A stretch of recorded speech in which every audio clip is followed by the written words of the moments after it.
Welcome back to Fantasy Football Today, brought to you by the Capital One Spark Cash Plus card. What could a limited 2% cash back do for your business? Capital One, what's in your wallet? I'm Jamie Eisenberg, that's Dave Richard, that's Heath Cummings, and we have the starts and sits that you need for week number 7. We'll start with the starts, and as always, we start with the start of the week. And Ezekiel Elliott has been very tough to trust for the majority of the season. He's been largely disappointing, and now everything is pointing up. He's coming off a big game last week against the Eagles where I thought he ran really well, 13 carries, 81 yards, and a touchdown. Still not involved in the passing game, but maybe that changes because you know who is back. Dak Prescott back under center. That should open up the rushing lanes for both Ezekiel Elliott and Tony Pollard. I like Pollard as a number 2 running back as well. But Zeke's in a great spot against the Lions. They've allowed 5 running backs so far this season to go over 15 PPR points, 8 rushing touchdowns allowed. They're heavy home favorites. Let's go, Zeke. Now's the time to trust him again. Not a top 10 guy, but very close. Top 15, top 16, top 18. Heath, as always, you're a little bit lower. Not as always. This is the 3rd week in a row. So you would start Benjamin over Ezekiel Elliott? I would start Benjamin over Ezekiel Elliott, yes. I would. Interesting. And I moved him up because I got a little glimmer out of your eye yesterday, and I knew what was coming today. And so I actually moved him up just a little bit, knowing this was coming. And listen, it's a fantastic matchup. He's going to get the touches. He's probably not going to catch any passes, or he might catch one.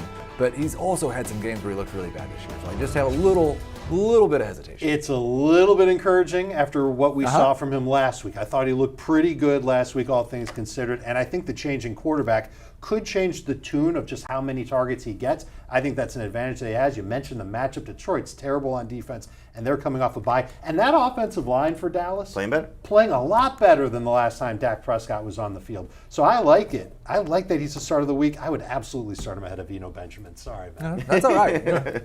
Well, obviously you'll change it, like you said, if James Conner is active. So you will go with Zeke over Benjamin there. All right, let's talk about some other starts for me. Derek Carr, I think, is in a good spot. Very, very good history coming off a bye week for him. Brian Robinson, we'll talk about him a little bit later as one of Heath's dislikes for this week. Brandon Ayuk, Alec Pierce, and David Njoku as well. But in terms of Derek Carr, 8 times in his career coming off of a bye, he's averaging 23.6 fantasy points per game in those 8 games. Some big games, some disappointing games. And he likes, I think, maybe to stick up for his brother, taking on the team that really ruined his brother's career. He's faced them 3 times in his career. In 2 of those games, over 580 passing yards, 5 touchdowns, 1 interception. So his eyes light up a little bit when he sees the Texans. Now, this isn't the easiest of matchups, but he should take advantage of it. I think he's a top 10 quarterback this week. Brandon Ayuk coming off the game last week where he scored 2 touchdowns. That's not what I like. I like the fact that Jimmy Garoppolo had 41 pass attempts in that game, and I think that's going to matter to Ayuk. 3 games this season with at least 8 targets, 3 games with double digits in PPR points, 2 touchdowns in those 3 touchdowns in those 2 games. And the Chiefs secondary is the beatable part of this defense. Jimmy Garoppolo, if he's throwing a lot, should have a good game there. And then let's talk about Alec Pierce into Dave's start list, because Dave has Matt Ryan as a starter, but Alec Pierce coming off 3 straight quality games. One of those was against the Tennessee Titans when he had 4 catches for 80 yards in the first meeting on 6 targets. You got a little lucky with Pierce last week getting the double-digit PPR performance, scoring a touchdown. Scored a 32-yard touchdown with 17 seconds left in the game against Jacksonville. But this is a guy Matt Ryan is leaning on. So, Dave, I like Pierce. You like Matt Ryan. Talk about this Colts passing. Well, the reason why Matt Ryan's numbers have started to pop lately, and he's given at least 22 fantasy points in 2 of his past 3, 18 plus in 3 of his past 4, I think it's because of Alec Pierce. Now, a little bit also has to do with the fact that last week they just said, forget it, we're not going to try running against Jacksonville. We're going to let Matt Ryan get rid of the ball quickly. And he did, and it worked. And I don't know if they necessarily have to do that against the Titans. They don't have a pass rush like the Jaguars do. But I think Matt Ryan's still going to throw the ball north of 35 times. I think he's going to look for Alec Pierce. I like Pierce as a flex. I think he's going to come through for somewhere between 12 and 15 PPR points. But the Titans are bottom 10 in pass rush pressure. That means that Matt Ryan's going to be comfortable. I think he can get you another 250-yard, 2-touchdown game. You're not as high on Matt Ryan. Why? I'm just a little bit lower. I think the difference between 9th and 13th probably isn't that many fantasy points. But I do think that this Titans defense coming out of the bye is probably going to be better than they were late in the season. And they've got a pretty good coaching staff, and so they'll fix some things. And Ryan's really been super volume dependent. He's not actually been very good throwing the football. So I think there's more risk maybe than a top 10 ranking would suggest. The times where he struggled, though, the Week 2 game against Jacksonville, no Pittman, no Pierce in that game. The Denver game, he struggled in that one. And I think also what could matter to him, we saw it last week, he's getting the rematch games out of the way early.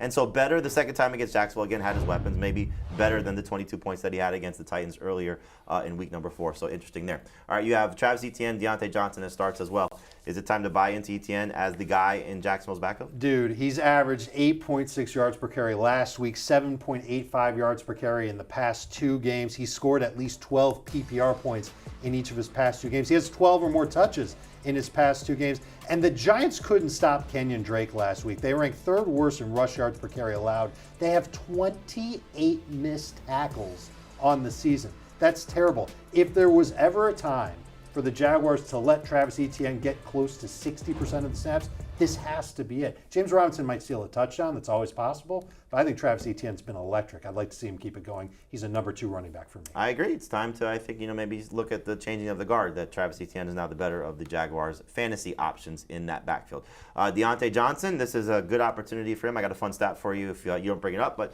taking out a Dolphin secondary that's struggling a little bit right now, and hopefully Kenny Pickett starting is good for Deontay Johnson. The unfun stat is that he's posted north of 13 PPR points once this year, and he needed 11 targets to do it. But this is Johnson's only his 2nd matchup of the season against a pass defense that ranks in the bottom half in fantasy points allowed to wide receivers.